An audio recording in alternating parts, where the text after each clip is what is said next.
ಇದು ಮುಖ್ಯಮಂತ್ರಿ ಸಿದ್ದರಾಮಯ್ಯ ಅವರು ಬೆಳಗಾವಿಯಲ್ಲಿ ಸಂಪುಟ ಪುನರ್ರಚನೆ ವಿಚಾರಕ್ಕೆ ಸಂಬಂಧಪಟ್ಟಂತೆ ಮಾತನಾಡಿರೋದು. ಯತೀಂದ್ರ ಉತ್ತರಾಧಿಕಾರಿ ವಿಚಾರಕ್ಕೆ ಸಂಬಂಧಪಟ್ಟಂತೆ ಆ ಹೇಳಿಕೆಗೆ ನಾವ್ಯಾರು ಲೀಡರ್ ಮಾಡೋಕೆ ಸಾಧ್ಯ ಇಲ್ಲ, ಯಾರನ್ನ ಲೀಡರ್ ಮಾಡಬೇಕು ಅಂತ ಹೈಕಮಾಂಡ್ ತೀರ್ಮಾನವನ್ನ ತೆಗೆದುಕೊಳ್ಳುತ್ತೆ, ನಾವ್ಯಾರು ಮಾಡಲ್ಲ, ಯತೀಂದ್ರ ಮಾಡೋದಿಲ್ಲ ಅಂತ ಸಿಎಂ ಸಿದ್ದರಾಮಯ್ಯ ಅವರು ಹೇಳಿದ್ದಾರೆ. ಯತೀಂದ್ರ ಸತೀಶ್ರನ್ನೇ ಲೀಡರ್ ಆಗಬೇಕು ಅಂತ ಹೇಳಿದ್ದಾರಾ?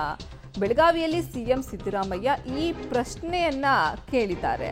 ಯತೀಂದ್ರ ಉತ್ತರಾಧಿಕಾರಿ ಹೇಳಿಕೆ ವಿಚಾರಕ್ಕೆ ಸಂಬಂಧಪಟ್ಟಂತೆ ಇದೇ ವಿಚಾರವಾಗೂ ಸಹ ಸಿಎಂ ಸಿದ್ದರಾಮಯ್ಯ ಅವರು ರಿಯಾಕ್ಟ್ ಅನ್ನ ಮಾಡಿದ್ರು.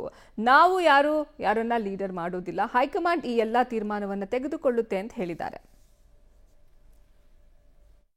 ರಾಜಕೀಯ ಸಂಧ್ಯಾಕಾಲದಲ್ಲಿದ್ದಾರೆ, ಅವರು ಉತ್ತರಾಧಿಕಾರಿ ಸತೀಶ್ ಜಾರಕಿಹೊಳಿ ನೀವು ತಿರುಚಿ ಮಾಡಿದ್ದೀರಿ ಅದನ್ನ. ಅವ್ರು ಹೇಳಿದ್ದು ಸೈದ್ಧಾಂತಿಕವಾಗಿ ಹಿಂದ ಸಂಘಟನೆ ನಾನು ಮಾಡ್ತಾ ಇದ್ದೆ, ಆಮೇಲೆ ಈಗ ಅದನ್ನ ಸತೀಶ್ ಜಾರಕಿಹೊಳಿ ಅವರು ಮಾಡ್ತಾ ಇದ್ದಾರೆ ಅಂತ ಹೇಳಿದ್ರು. ಅದು ಲೀಡರ್ ಅವರೇ ಲೀಡರ್ ಆಗಬೇಕು ಅಂತ ಹೇಳಿದ್ರ? ಅದು ಲೀಡರ್ ಮಾಡೋದು ಹೈಕಮಾಂಡ್ನವರು. ಯಾರು ಲೀಡರ್ ಮಾಡಬೇಕು ಅಂತನ್ನೋದು ಹೈಕಮಾಂಡ್ನವರು ಮಾಡೋದು. ನಾವು ಮಾಡಲ್ಲ, ಯತೀಂದ್ರನು ಮಾಡಲ್ಲ, ನಾನು ಮಾಡಲ್ಲ.